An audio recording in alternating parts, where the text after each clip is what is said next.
Hello दोस्तों। तो स्वागत है आपका हमारे यूट्यूब चैनल एनसीईआरटी संसार पे। ये 2 लाइनें उन सभी मिडिल क्लास बच्चों के लिए जो बाहर रह के तैयारी करते हैं। तुमने निकलते देखे होंगे जनाजे अरमानों के, तुमने निकलते देखे होंगे जनाजे अरमानों के, हमने खुलेआम दफनाई है ख्वाहिश से अपने।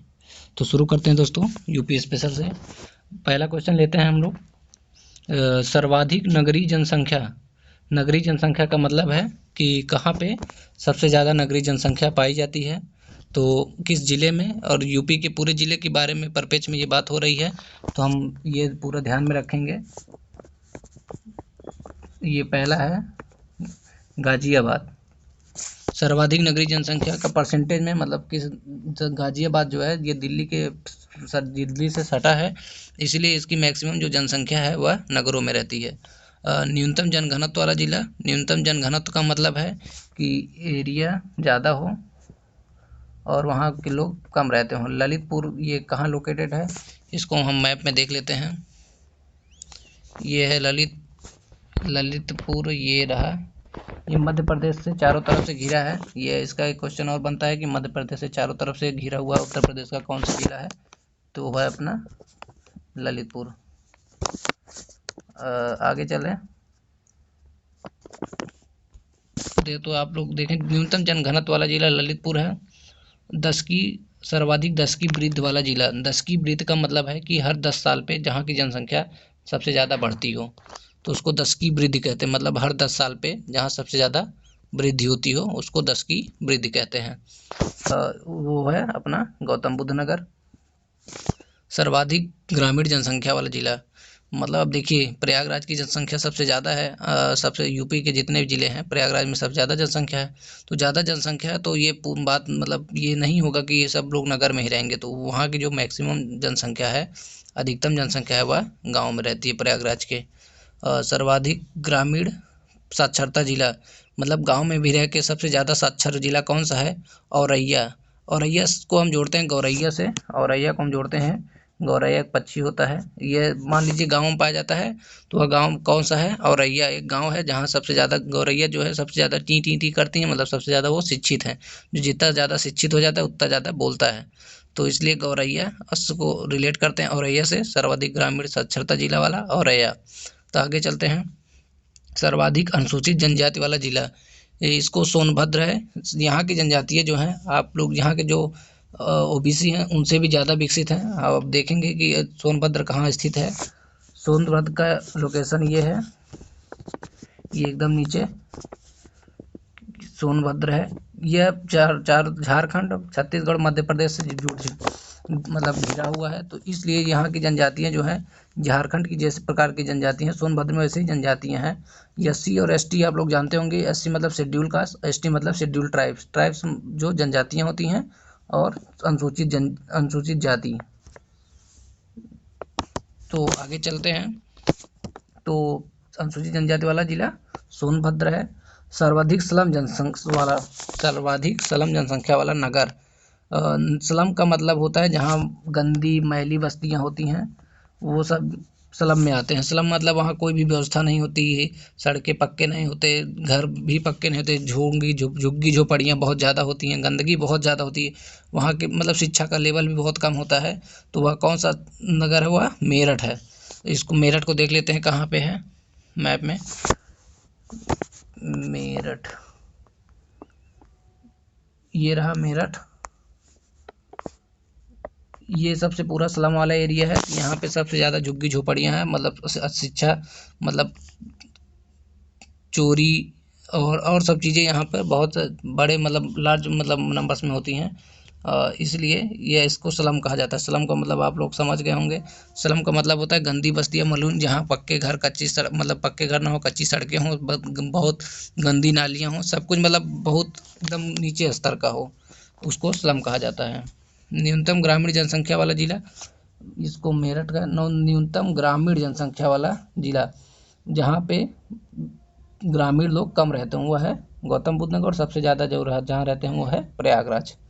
न्यूनतम शिशु लिंगानुपात। शिशु लिंगानुपात का मतलब होता है कि किस जगह पे बच्चे जो पैदा हो रहे हैं, 1000 बच्चों पर कितनी लड़कियां पैदा हो रही हैं, उसको शिशुलिंगानुपात कहते हैं। मतलब जैसे कह रहा है कि न्यूनतम है तो मतलब 1000 से मतलब जो बच्चे पैदा होंगे, 1000 अगर पुरुष पैदा हो रहे हैं तो बच्चियां जो पैदा होंगी, लड़कियां जो पैदा होंगी वह 900 या उससे कम ही रहेंगी, मतलब 1000 से कम होती चली जाएंगी। अधिकतम लिंगानुपात का मतलब होता है कि कहाँ पर बच्चे लड़के कम पैदा हुए, जैसे 1000 लड़के पैदा हुए तो लड़कियों की जो संख्या होगी वह 1000 से अधिक होगी, तो उसको अधिकतम शिशु लिंगानुपात बलरामपुर में है, ये बलरामपुर। आप 10 क्वेश्चन पूरा नोट कर लीजिए, जो हमने कोशिश की है कि आपको पूरा याद भी करा दिया गया है। तो अब आगे चलते हैं अपने आर्टिकल की तरफ। ये अनुच्छेद हमारे सामने है। कल हमने अनुच्छेद 20 तक पढ़ा था, भाग 3 में मौलिक अधिकारों का वर्णन किया गया है, उसी को हम लोग कंटिन्यू करते हैं। तो पहला अनुच्छेद है अनुच्छेद 21, प्राण एवं दैहिक स्वतंत्रता का संरक्षण। अनुच्छेद 21 ही सबसे महत्वपूर्ण है, क्योंकि व्यक्ति के प्राण ही उसके लिए सब कुछ है। जो हमने अनुच्छेद 19 में बताया था कि जो आपको मिले हैं पूरे अधिकार, वो सब अगर आपके प्राण नहीं रहेंगे तो वो सब किसी काम के नहीं रहेंगे, मौलिक अधिकार जितने भी हैं। तो इसलिए प्राण एवं दैहिक स्वतंत्रता जो है एक बहुत ही इम्पोर्टेंट है, इसलिए आपको यह दिया गया है। प्राण एवं दैहिक स्वतंत्रता का मतलब है कि आपको आपकी ज़िंदगी की सुरक्षा है, वह अनुच्छेद 21 हमको यह प्रदान करता है। अगर इसमें कोई भी त्रुटि होती है तो आप सीधा सुप्रीम कोर्ट जा सकते हैं, या जो आपके नज़दीक में कोई भी न्यायालय हो।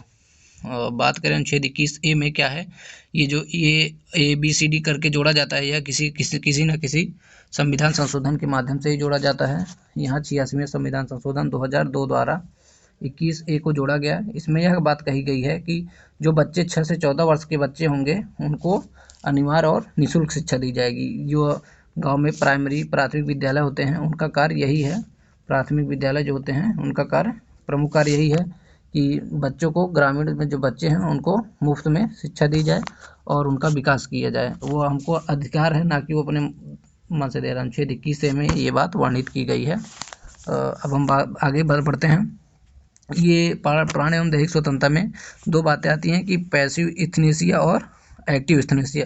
ये इथनेसिया क्या होता है? यूथनेसिया ये होता है कि इच्छा मृत्यु की बात होती है। मतलब जब कोई व्यक्ति किसी बीमारी से इस प्रकार पीड़ित हो जाए कि वह उसकी जीने की बिल्कुल इच्छा ना हो, वह हमेशा दर्द से तड़पता रहता हो, ना उसको मृत्यु हो रही है, तो सरकार ने पहले तो ये बात नहीं मानी थी सुप्रीम कोर्ट ने कि आप किसी को जब जीवन दे नहीं सकते तो जीवन ले कैसे सकते हैं। लेकिन बहुत सुनवाई के बाद यह मतलब सुप्रीम कोर्ट इस नतीजे पहुंचा कि उसने इच्छा मृत्यु को वो अपना अनुमति प्रदान कर दी। तो इच्छा मृत्यु में क्या होता है, ये 2 प्रकार हैं। इसमें एक निष्क्रिय पैसिव यूथनेसिया है और एक एक्टिव।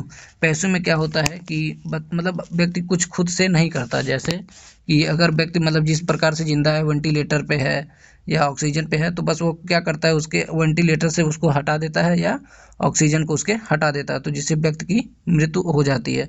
और सक्रिय में क्या होता है, एक्टिव यूथनेसिया में व्यक्ति को अब स्वयं के द्वारा किसी इंजेक्शन के माध्यम से, मतलब उस इंजेक्शन में जहर भी हो सकता है या कुछ अन्य क्रियाओं के माध्यम से, मतलब उसमें व्यक्ति स्वयं रूप से भाग लेता है, तो इसलिए इस सक्रिय मृत्यु होती है।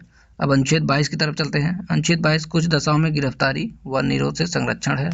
अनुच्छेद 22 जो बताता है कि आपको मतलब जब आपको कोई गिरफ्तार करने आता है तो आपको संरक्षण प्राप्त है, कि आप उसे पूछ सकते हैं आप मतलब किस अधिकार से हमको गिरफ्तार कर रहे हैं, या आप 24 घंटे के बाद आपको उस न्यायालय जो आसपास का न्यायालय हो वहाँ आपको वो मतलब उपस्थित करें। और भी ये अनुच्छेद पूरे 22 को आप एक अनुच्छेद आप याद करते चलिएगा, हम लोग धीरे धीरे करके सब अनुच्छेद एक दिन याद कर लेंगे, वह दिन बहुत जल्दी आ जाएगा।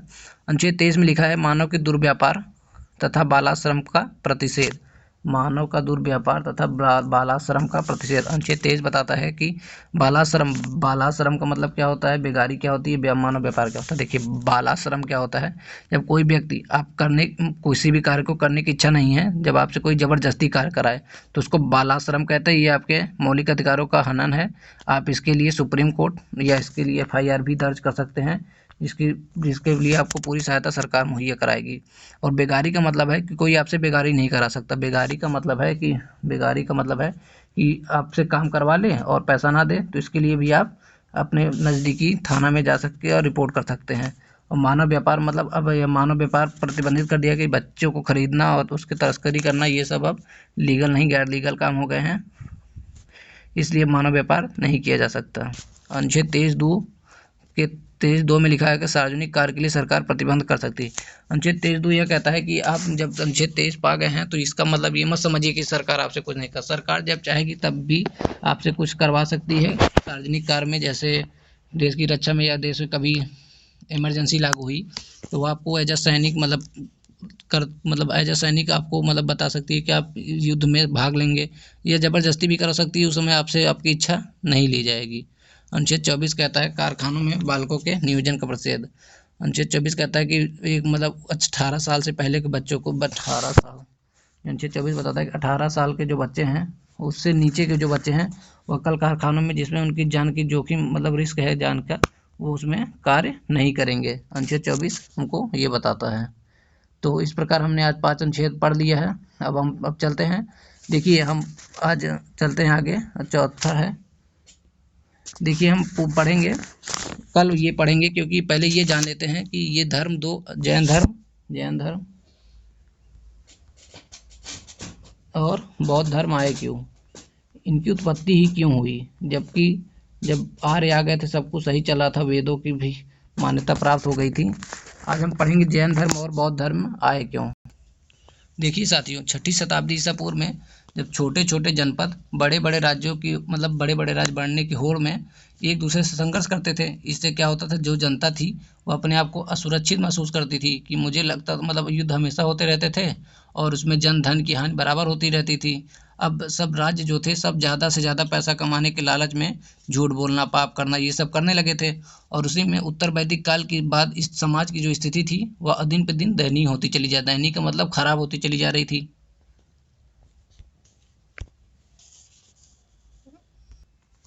समाज की स्थिति दिन पे दिन दयनीय होती चली जा रही थी, और उत्तर वैदिक काल में तो भाई इतना लूट खसोट होने लगा था कि जनता एकदम परेशान हो गई थी। और वहीं वर्ण क्रम व्यवस्था में जो ब्राह्मण थे वह अपने आप को सर्वोच्च मान के वह इतने मतलब गलत कार्य करने लगे थे जिससे जनता हमेशा परेशान रहती थी, और उनसे मतलब ज़बरदस्ती कुछ ना कुछ हमेशा गलत सलत कराया जाता था। और जो छत्री थे वह भी परेशान हो गए इन ब्राह्मणों से, क्योंकि छत्री जो थे बेचारे बहुत ज़्यादा मेहनत करते थे राज्य में मतलब पूरे राज्य का देखभाल करना, टैक्स करों का एकत्रित करना, इसके बाद जो ब्राह्मण थे सिर्फ अपना हिस्सा ले लेते थे, मतलब किसी भी माध्यम से कहते थे ये यज्ञ होगा इसमें इतना दान चाहिए, ये होगा उसमें इतना चाहिए।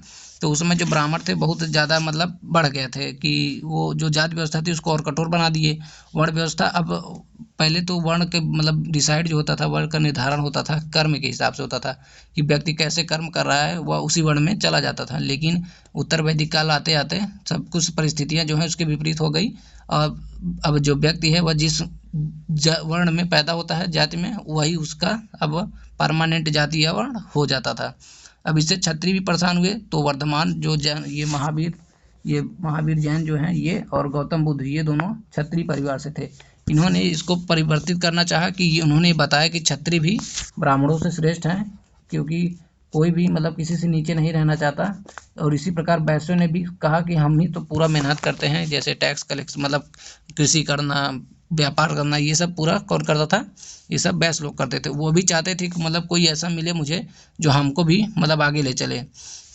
और लोगों के दिमाग में भी ये सब विचार आने लगे थे कि जो जनसाधारण के लोग थे उनके दिमाग में भी आने लगा था कि यज्ञ क्यों करना चाहिए, क्या चढ़ावा चढ़ाने से मोक्ष प्राप्ति होगी, क्या वास्तव में सब कुछ पूर्ण निश्चित है या तथा ईश्वर ने तय किया है, क्या अपनी स्थिति बदली नहीं जा सकती, ऐसा क्या है जो कभी नहीं मरता, मरने के बाद क्या होता है। ये सब तमाम प्रकार के जो सब विचार थे व्यक्तियों के दिमाग में आने लगे थे। अभी भी जब कोई व्यक्ति मतलब इन सब चीज़ों से परेशान होता है तो वह भी सोचने लगता है कि क्या होता है, मतलब इस समाज में क्या चल रहा है, कैसे हो रहा है ये सब चीज़ें।